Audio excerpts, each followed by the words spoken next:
สบายดียามแรงแล้วจ้าพี่น้องจ้าสบายดีเบิดทุกคนทุกคนแล้วจ้า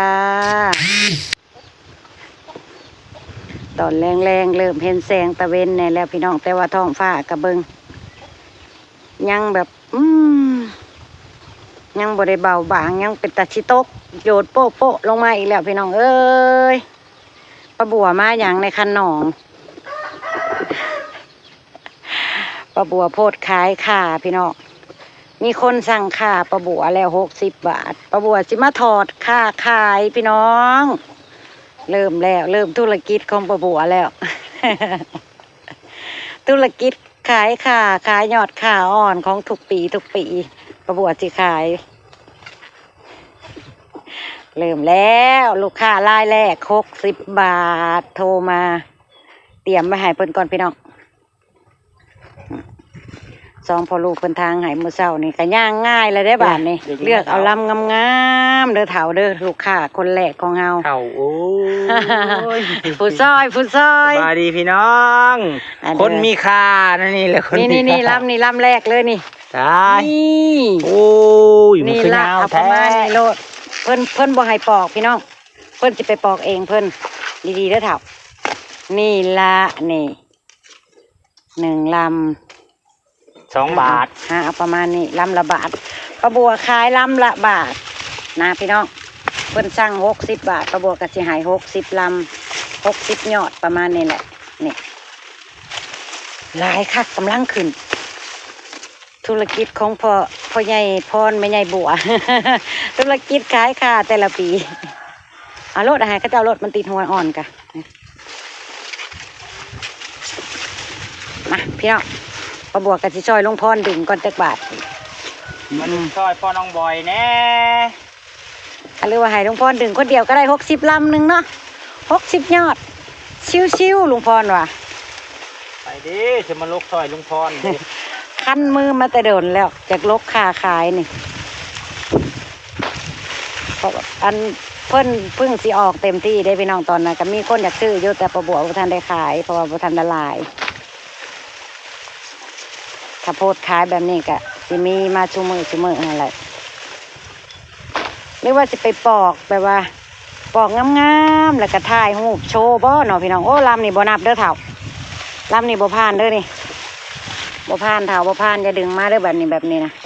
พี่น้องอะไรเอ่ยมีอันหนึ่งฮะพ่อน้องบอยเห็นอันหนึ่งเห็นอีหยังของใครเอ่ยอีหยังของใครเอ่ยของใครเอ่ยว้าวเป็นตาสงสัยแข็งพอน้องบอยอยู่ในป่าข้าวอีหยังแหละเฒ่าอยู่ในป่าข้าวว้าวเป็นตาตกใจแต่น้องพี่น้องของใครเอ่ยโอ้ยเต่าของผู้ใดน้องพี่น้องของฟ้าอันนี้นะเต่าใจเบิ้งเพิ่นกะสิตื่นเพราะเพิ่นเนาะบ่กัดมือบ่ล่ะฮะจะเอ๋จะมาบอกงวยค่อยบอกผู้ใดฮะตาห้องผู้ใดมันยังปล่อยอุ้ยยืนหัวมาแล้วไอ้อะไรนะโทษเด้อพี่น้องปลาบัวตะโกนใส่โอ้ยปลาบัวตกใจเอาเพิ่นไว้คือเก่าพี่น้องเอาไว้มองเพิ่นอยู่หันแสดงว่าเพิ่นอยู่ในนี่มันหกเนาะพี่น้องแล้วก็มีน้องน้ำเด้มันก็เหมาะกับหม่องแรงเพิ่นอยู่ได้ทั้งปีเด้เนาะสร้างเพิ่นแล้วสัตว์ร่วมโลกปลาไว้สัตว์ร่วมโลกอยู่ด้วยกันต้องไปทำลายเพิ่นดอกหาเอาของเฮาปุ๊ในเด้น่ะตอนหน้าเจ้าน่ะก็งามแท้น่ะได้จักลำแล้วคอยบอกว่าสั้นๆอย่าเพิ่งดึงเอาไว้ให้มันเพราะว่าต่อไปนี่มันสิมีคนสั่งซุมื้อได้บัดนี้นะหาดึงเอาซุ้มยาวๆก่อนประมาณนี้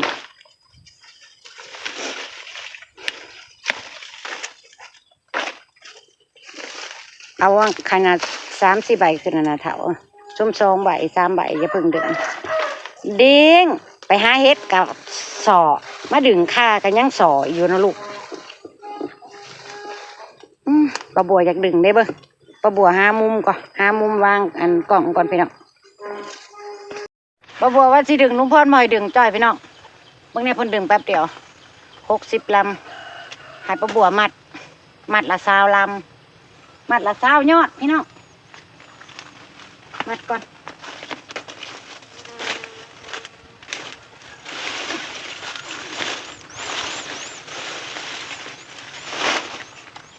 พอแล้วพอเราไปจักในเท้าจังว่านับมึงก่อน3 4 5 6 7 8 9 10 11 14กะสิแถมอยู่ดอกพี่น้องกะสิแถมเพิ่นอยู่ดอกอ้าวกระบวกหัวขาดใช่แล้วไปเงื่อนขึ้นให้คอยในจังหน่อย ว้าวบ้าหัวขาดพี่น้องพอลืมแหละเบิ้งความขี้ลืมนะน้ำไม้เนาะพี่น้องน้ำนี้มืดนี่นะปลาบัว16 18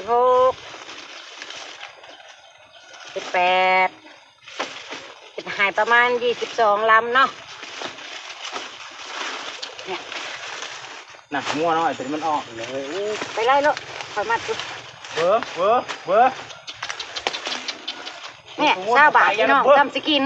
กระบอกค้าแต่ละปีก็แบบนี้แหละเอาแม่เด็ดตัวมาดับเบิ้ง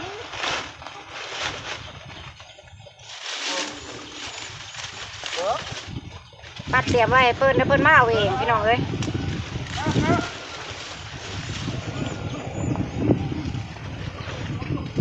เพิ่นมาหลักเอาเองอยู่เฮือนโทรมาสั่ง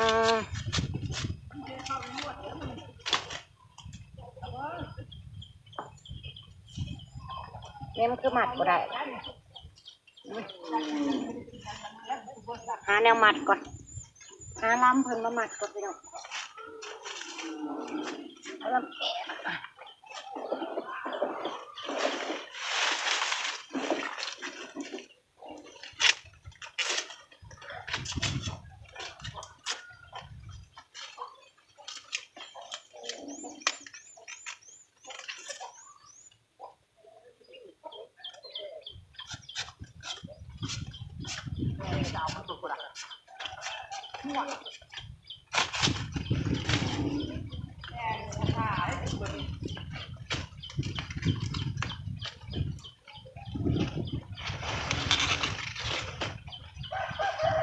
แม่นบ่น้ำนี่ค่ะ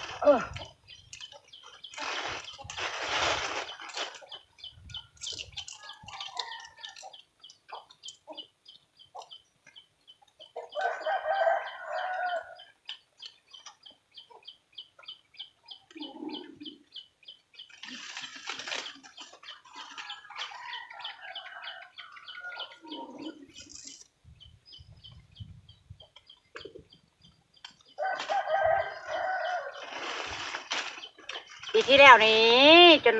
ค่าเกิดบ่ทันพี่น้องต้นซื้อกิน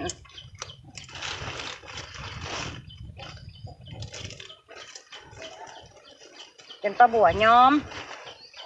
ใส่พุ่นใส่ยังหายมันกาขึ้นบ่ทันแล้วมันท้อนชุ่มือเนาะพี่น้องดึงชุ่มือ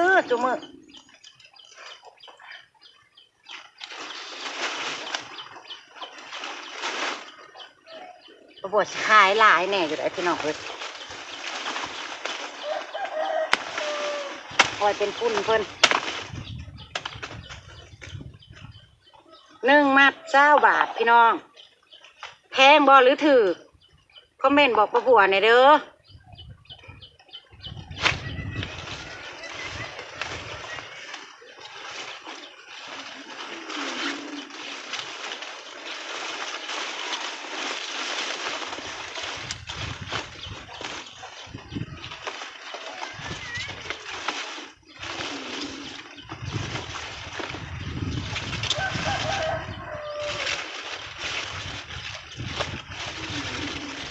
กระแทมไปน้ำอีไดพี่น้องบ่ได้ว่าสิล่ำระบาดแต่สิล่ำระบาดเป๊ะๆได้ปลาบัวนะ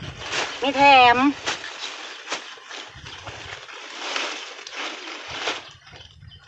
ยังอีกมันนึงเท้ามันกันเหลือ4 ลำหนึ่งนี่นะเลือกมาอีหยังน่ะเจ้าเห็นเนี่ยสร้าง แมงมุมสักเฮ็ดหยังล่ะ ไก่กิน โอ้ กินใบไม่ชอบมัน เลือกข้านะมะโอ้ ให้จักล่ำเลย 18ก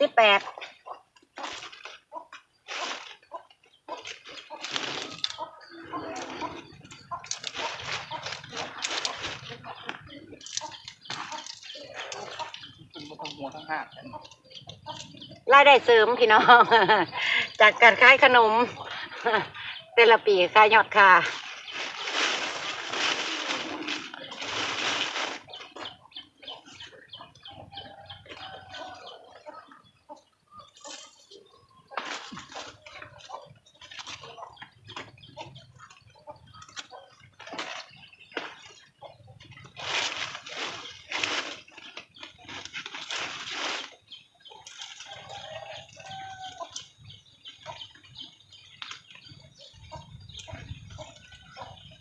แต่ว่าเพิ่นนั่นเพิ่นเฮ็ดขายอยู่ในตลาดนัดนะ9 บาทนะ7-8ยอดหนึ่งได้พี่น้องเอ้ยป้าบัวเห็นนะ ว่าอ๋อแม่ดิ เอ้า เฮ็ดเนื้อ เฮ็ดเพอบ่ เฮ็ดว่า เฮ็ดนั่นแหละเฮ้ยแป๊บหนึ่งเสิร์ฟน้ำทาแม่โลดเสิร์ฟน้ำลูกค้าทาแม่โลด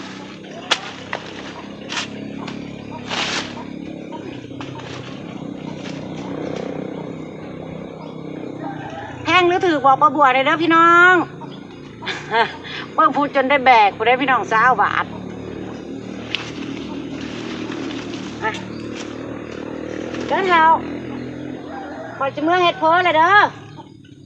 เจ้าอันนาเด้อนี่เจ้ามัดและกระถือมือเฮือนจะน้อยข้าเจ้ามาเอาเจ้าโทรมา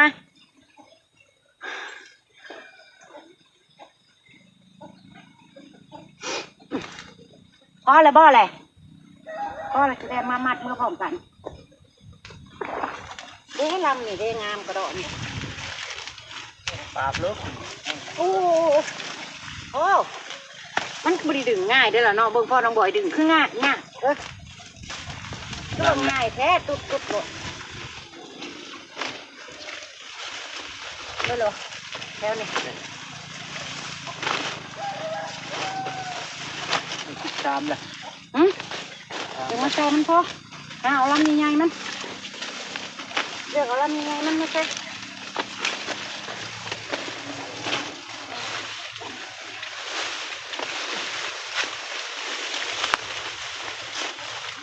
ง่ายนั่นแหละฮะ เฮ็ดเลยจะเอาใส่ลำหนึ่งบ่แปด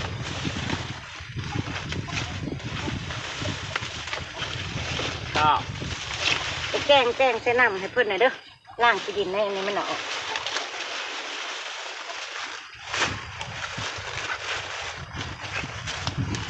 ไม่3 ลำกันติดต่อพอใส่มันละ22ยอดพี่น้อง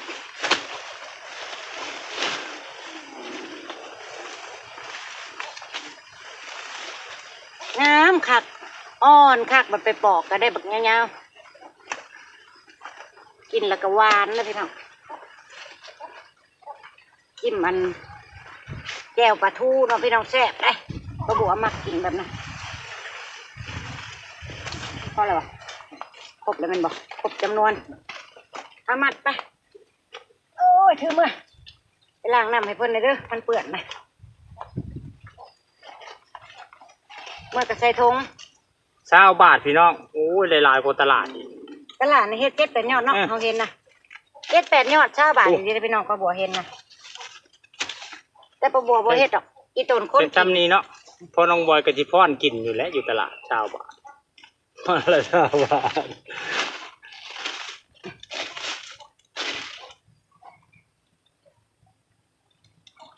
อันนี้เพิ่นสร้างแบบบ่ปอกพี่น้องได้ลายแน่น้อยนึง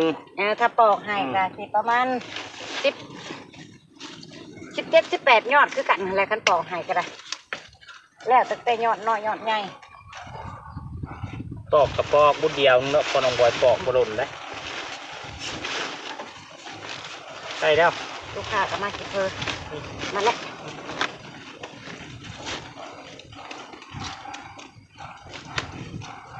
โพดปุ๊บ ตอนแรกป้าบัวคิดว่าเพิ่นบ่ทันได้ยาวป่านนี้มันมาเห็นป้ายาวคักเลยโพดขายเมื่อเช้านี่เห็นว่าค่าร้ายแล้วก็โพดขายไปปอดกล่องบักไงอาถาวมาแบก มาค้อนบ่ แบก60 บาทพี่น้องเอ้ย60 บาทของป้าบัว เอา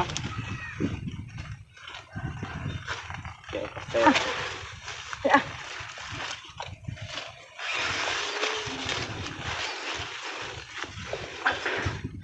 เด้อพี่น้องป้าบัวกันที่ได้เก็บภาพบรรยากาศการถอนยอดค่าขายไว้ซ้ำนี่ก็เด้อจ้ะพี่น้องจ้าเมื่อเฮ็ดเพลลูกค้าก็น้องบิ๊กใช่ก่อน ไปเฮ็ดเพลแล้ว นี่ก็อุ้มขาด โดยพี่น้องจ้าป้าบัวกันที่ได้กลับไปเฮ็ดเพลให้ลูกค้าแล้วยอดค่าที่ลูกค้าสั่งก็ได้ครบจำนวนพอดีเลยไปแล้วจ้าเก็บภาพบรรยากาศยามแรงไว้ซ้ำนี่แล้วเด้อจ้าขอบคุณเด้อจ้าทุกกำลังใจที่ให้กับป้าบัวมีความสุขกันหลายๆเด้อจ้าทุกคนไปแล้วสบายดี